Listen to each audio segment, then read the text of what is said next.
Kaugnay nga ng balitang yan, kasama natin ngayong hapon dito sa PRTV Prime Media Studio, si Senador Erwin Tulfo, isa sa mga miyembro ng Senate Minority. Magandang hapon, Senator Erwin. Welcome back. Hi, Man. Good afternoon. And Jack, good afternoon. Thank you for inviting me in your program. Itong Lunes lang, tama ba, Lunes, partner, naging malaking balita nga itong walkout ng Senate Minority. Actually, it was Wednesday. Wednesday, yes. Kumbaga, nalagyan niya ng preno yung sinasabing tangkang railroading, no, sa Senate rules. No, kumbaga sinasabi mo pa nga, parang may hocus-pocus dito, may mekus-mekus dito.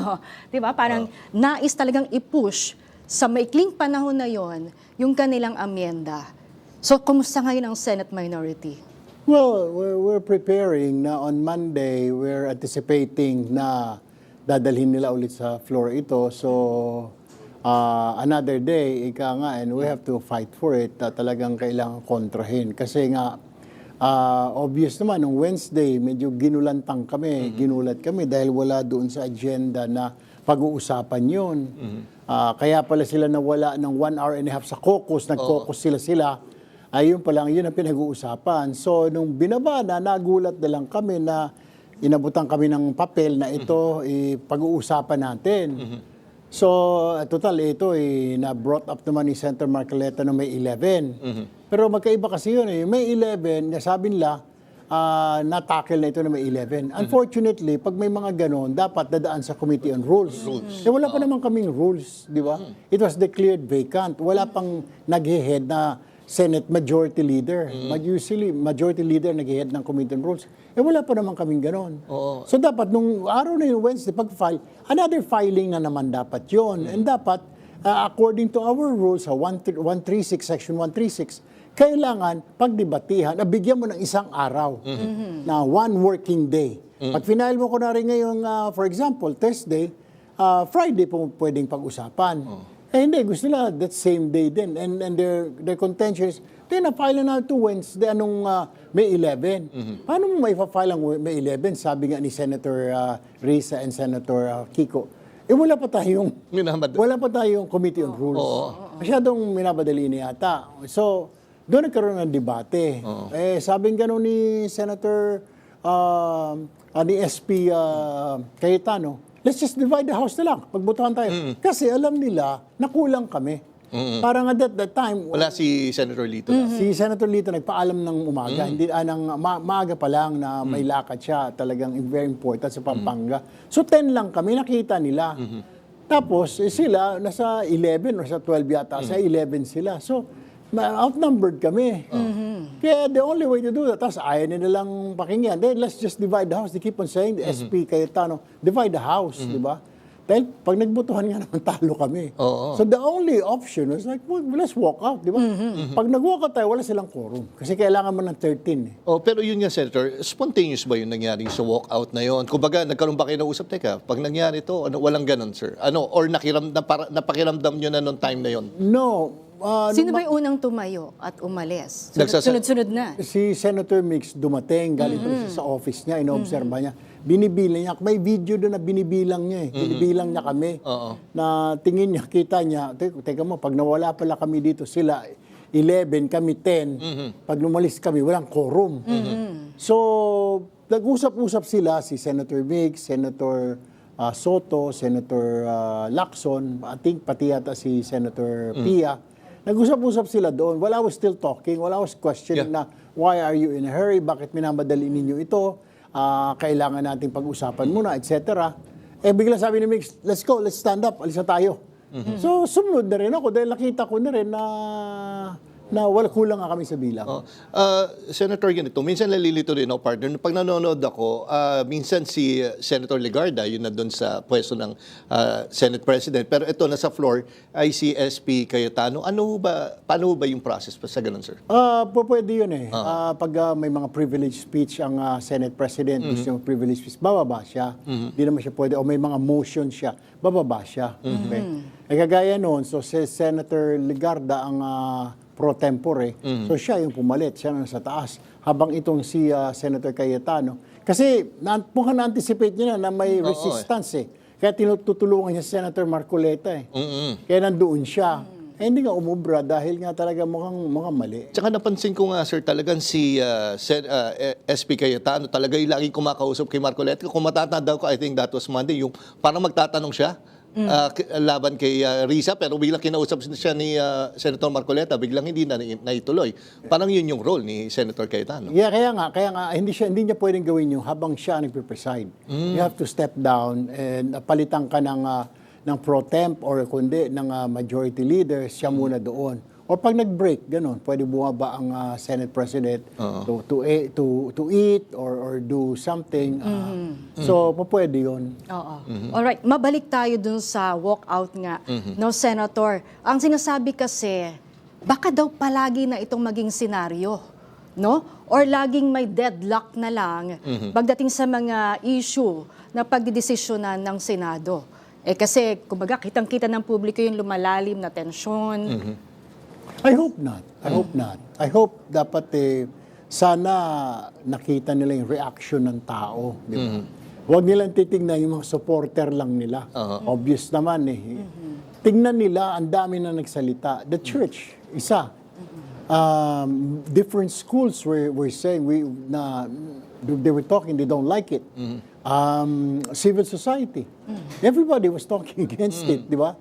And they were saying like tama yung walkout. Sana doon pa lang they should have gotten the cue already. Dapat sa Monday dapat alam na nila teka ayaw ng tao. Dapat siguro wag na nilang pilitin, di ba? Kasi yung mga tao mismo nakita mo naman Well, yung supporters nila, alam mo naman kung sino. May lalo yung mga troll. Yung troll hindi naman counted yun.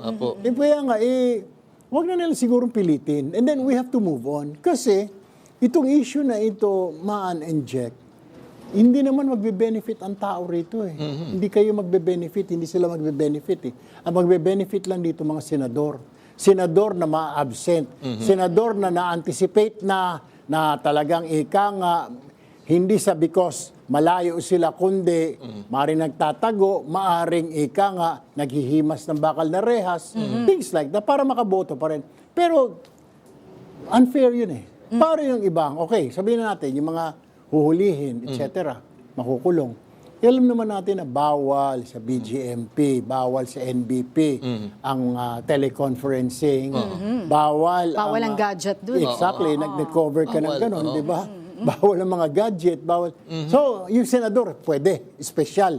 Yung thousands of PDL sa BGMP at saka NBP, hindi sila pwede, wala silang access. Kasi may trabaho ako So, babaguhin namin na yung rules for that person. Tsaka linawin lang natin nga yung narrative ng kabilang kampo na si dating Senador Leila de Lima daw ay pinayagan. Hindi totoo, di ba?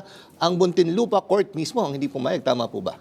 Nag-cover ka noon Pero ako hindi na ako nakapag-cover. Pero as far as I know, I was looking at it and then basing sa statements nga ng mga kasamahan ko, hindi lumusot yun. Nag-file sila. Pero they did not tinker the rules. Wala silang kagaya nito na pinasok nila yung rule na ito. Walang ganun. So bago ito Sila para pinakausap lang sa floor, tapos dininay.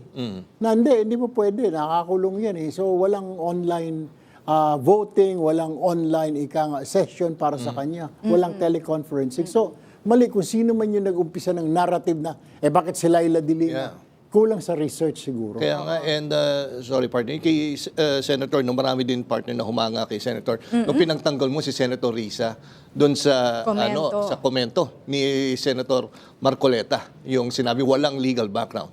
No, that's yun sinasabi natin na bawal yun. I mean, it's called ad hominem nga sa Latin, di ba? You do not attack the person. Attack yung kanyang, if you want, gusto mo ng diskusyon, yung issues na nilaraise niya. Pero sasabihin mo, kulang ka sa legal background, kulang sa edukasyon, foul yun di ba? So, walang karapatan na sabihin mo. At saka, besides, sa 24 na yun, I found out na 6 lang pala ang lawyers namin, 18 ang hindi. So, pati ako tinamaan doon. Sila Senator Ping, Senator Soto. Pati kaalyado ni Senator. Pati yung magkapitid na Bilyar. Sila Robin Padilla, Bongo. So I have to stand up like, wait a minute, teka muna. At saka, hindi naman isa sa mga requirement to qualification to become a legislator na dapat lawyer ka. Mas maganda kung lawyer. Pero kung gano'n naman ang patakaran na Did you? May problema. Yung binanggit mo na rin na yun ngang amyenda sa Senate rules ay paborable doon sa nagtatagong senador De La Rosa.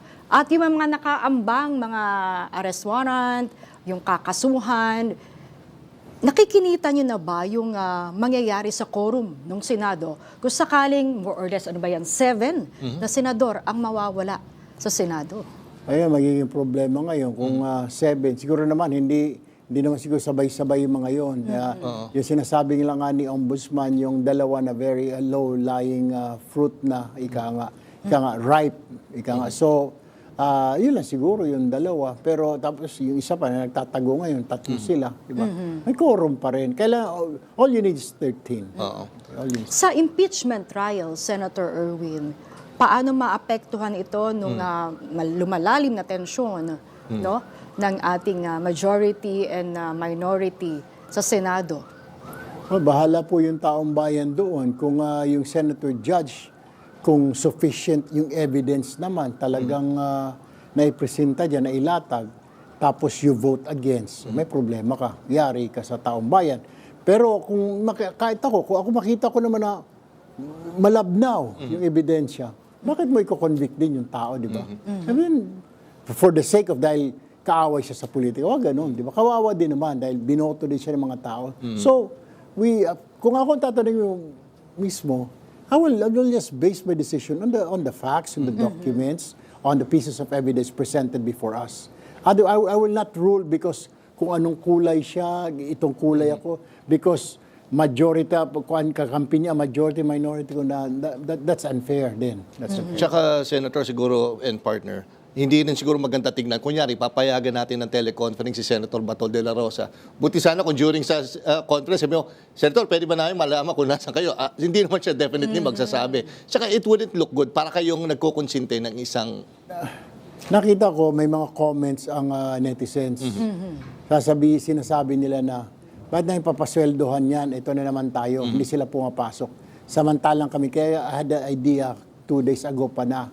Yung mga ordinary workers, factory worker, yung mga janitor, construction worker, mga professionals, doctors, nurses, etc. They have to go to work every day. Otherwise, no work, no pay sila, di ba? Tapos ikaw, senador ka, pinapasweldohan ka ng mga taong ito kayo. Sa civilian population, pinapasweldohan nyo kami sa gobyerno. Tapos, kayo obligadong pumasok. Dahil pag hindi ka pumasok, definitely, wala kang arawan, wala kang sweldo, di ba? Tapos si senador, okay lang sa bahay, okay lang patago-tago, pasilip-silip, baka nasa resort pa siya ngayon, and then bubuksan niya lang internet, tuloy ang sweldo niya. O yung senador na nasa behind bars, tuloy pa rin. Kasi tuloy ang sweldo niya dahil nagatin siya sa hearing. Para namang insulto naman yun, di ba? Like I said nga sa radio interview kanina na, we are employees of those people paying taxes. Kayo yun, nagbabayad ng sweldo namin. Kayo, then therefore, ang employers namin. Kayo ang mga boss namin. Si boss, nagtatrabaho, ako na manggagawa, paupo-upo sa bahay. Kung ako yung batukan ko So, tumayo ka dyan, magtrabaho ka. Kaya nga po.